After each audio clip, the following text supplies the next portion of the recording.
kung maghari ka hangtod sa kanturan.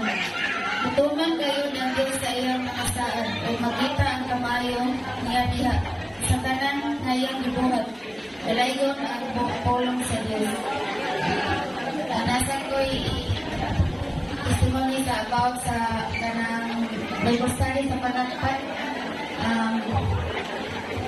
Ako may magkuha dito, kanang every time ang Bible study, ako'y mag-invite sa mga tao.